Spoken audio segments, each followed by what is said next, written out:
Breaking news, vous allez voir la Samba Congo na ndako na bino, ezali Proverbe 30-30 na Manchester, na kati ya Great Manchester, esika pitopesa bino basanga mboka. Bon, basanga mboka ya lelo, Mosengo aza trop clair. Mosengo azali cardinal à Kinshasa, alobi Kabila aza Rwandais. Pe asali ba crime epele na Congo, aboyi bana mboka epele, appuyer kita ya mboka, pe akotisi ba étranger, c'est-à-dire asali oyo babengaka haute trahison na mboka Congo, esengeli le 19 akende. Congo eza ferme ya tata na ye te. Congo eleki ye monene mingi, ye akoki Congo te, na 16 ans au pouvoir, a échoué lamentablement. Lamentablement a échoué. Et à un moment donné, Kabila, il faut akende. Diaspora kassayen ezalakate, diaspora katangaise ezalakate, diaspora yabandu ezalakate, diaspora bakongo ezalakate. Pour na komi ko yoka batu, bazolo bo biso toza diaspora ya katanga. Biso toza diaspora ya Kasai. Bien aimé bande konanga, tozali na diaspora congolaise. Alors, baluba, bakatangé, bakasayen, ezali communauté na kati ya diaspora.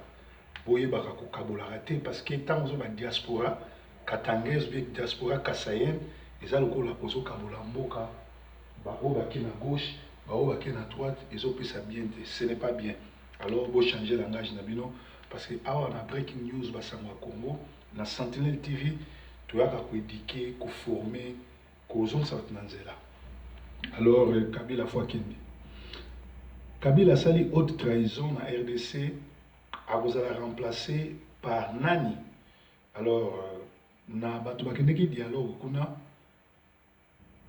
toza ko comprendre te ba commission ezamisato.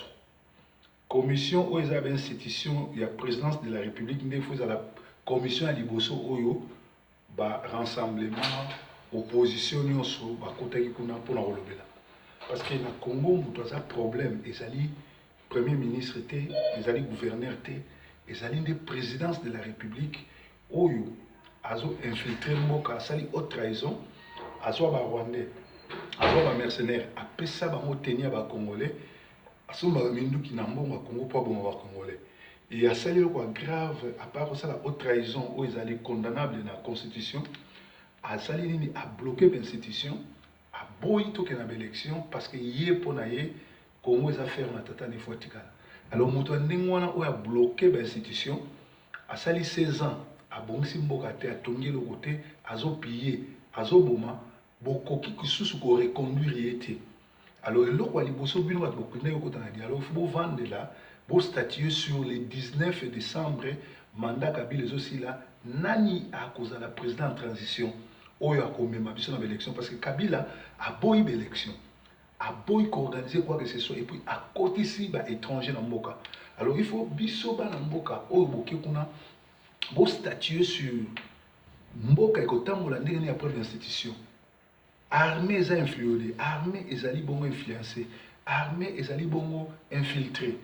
Et au Senga, à partir du 19, bah, étrangers nyonso, bah, mercenaires nyonso, bah, kende na bamboka na bango, bah, Rwandais nyonso tout, bah, Roubaix Roi, bah, Bisengimana, bah, Vital Kamerhe, ce ne sont pas des Congolais, bah, Bimana Congo, Mboka ezala, conduit par des Congolais pour bah, continuer Moussala au Baosala.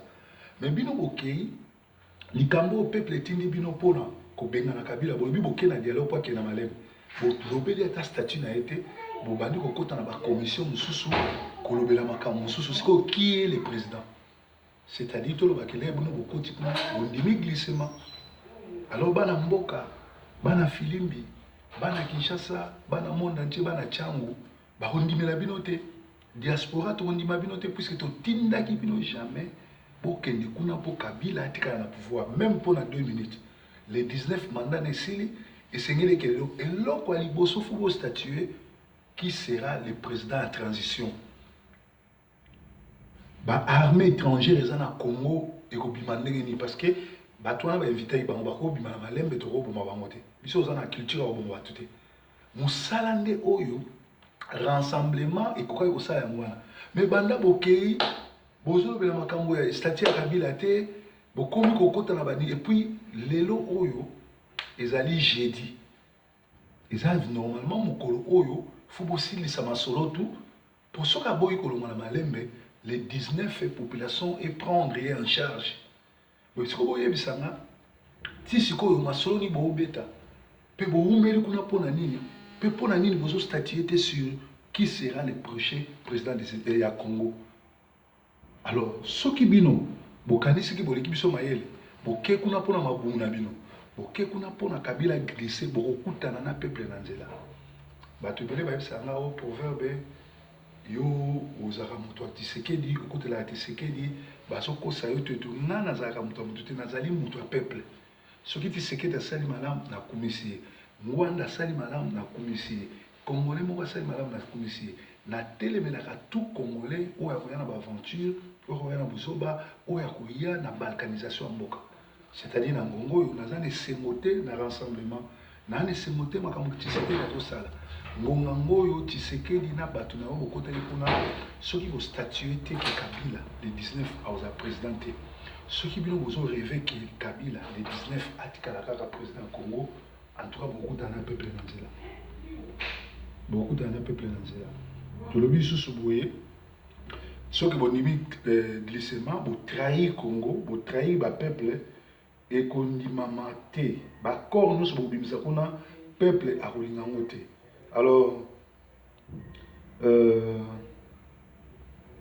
bacrime oyo Kabila asali na mboka ndenge nini abomi bacongolais ndenge nini azokangisa bagene bainstitution ya mboka bobandana nango parce que soki osali yango te eza trahison alors moni nga nayaka kodéveloppe na ndenge nini peuple akokokanisa mpona kolongola mboka nayaka te mpona kokritike bato nayaka te mpona kosavone bato nayaka te mpona kolakisaki nazali contre moto to nazali acheté to naza lokola bajournaliste mosusu oyo bino bozomona na bamboka nyonso tu bazotambola bacorrompi bazali bato oyo bazoba vérité te bazali bato oyo basombami bazali bato oyo bazali bongo ba-incivique oyo lelo bazali kokotela bato bazoboma biso bato bazobama bi na biso te proverbe 30 ayaka kofungola peuple miso koyebisa vérité na makambo ezoleka na mboka po te makambo nyonso tu eleka na kimia alors bana mboka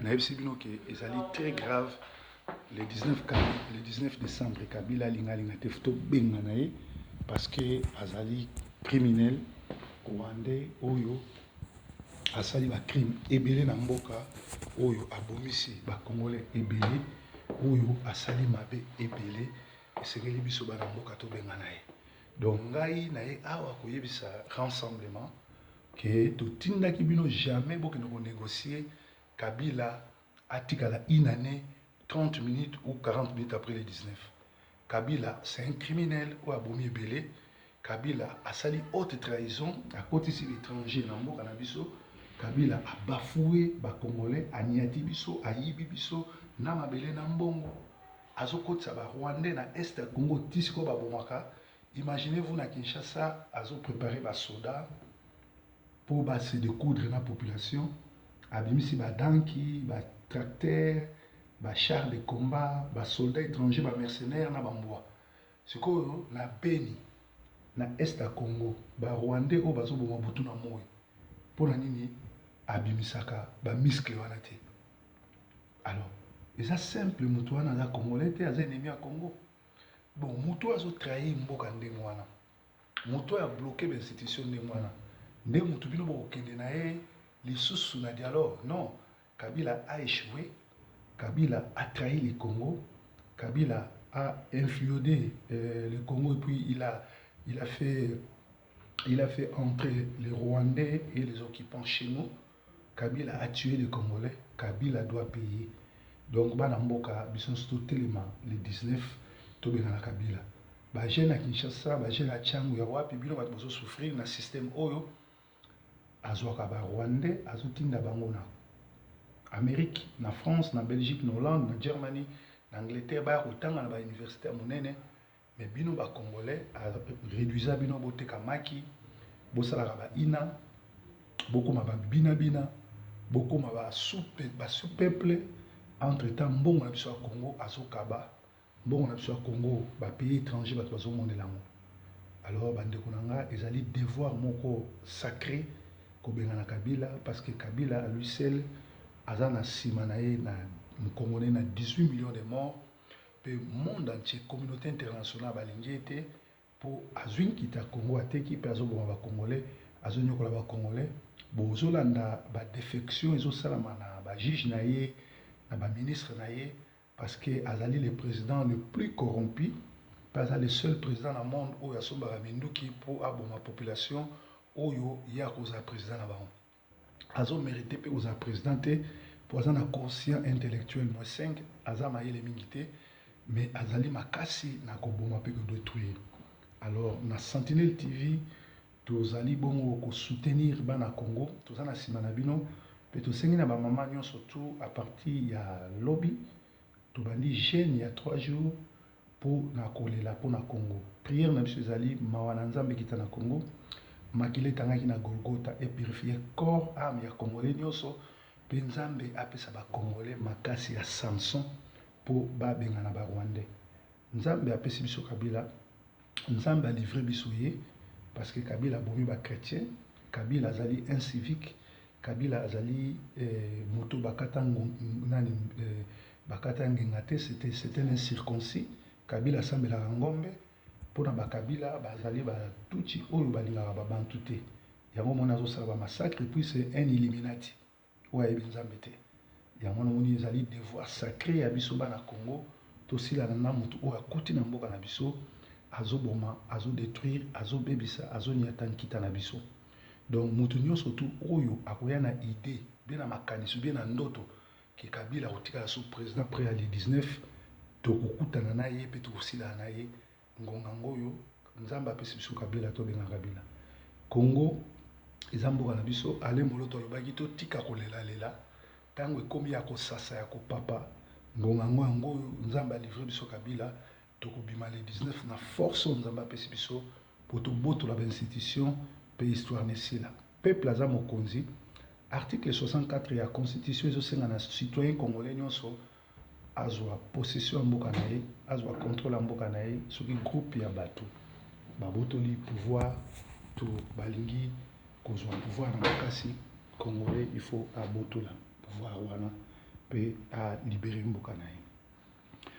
Bolanda bato anerte aner etie mbongo ebele epesi ba journaliste epesi bato ya ba YouTube pour bakosa pour baloba n'importe quoi pour ete bana Congo balemba mais sango soso malamu na ba Senko balobi réunion nyonso tu ezoleka kuna na dialogue et bana kozala retransmis après journal il y a 22h na RTNC oyo komi chaîne spéciale to chaîne ya Kabila ya ba Rwandais elobaka lokuta ezo menacer ba jeune ezo ko décourager ba jeune ko menacer bango ke mutu nyonso to akobima bakoboma ye tokokende na puissance ankolo parce que mboka wana eza ya Kabila te mboka wana eza ba Rwandais te mboka wana eza ya Yesu et puis Yesu alingi mboka wana eza ya libéré parce que ba chrétien bakufi mingi. Alors nzambe na nga amona bino nzambe na nga pambola bino bozali bongo na Sentinelle TV tozoleka pe na Soft 15 TV tozoleka pe epai ya la bouche autorisée pe na Congo Flash. Breaking news awa Yesu azaka nkolo. Breaking news Yesu nkolo.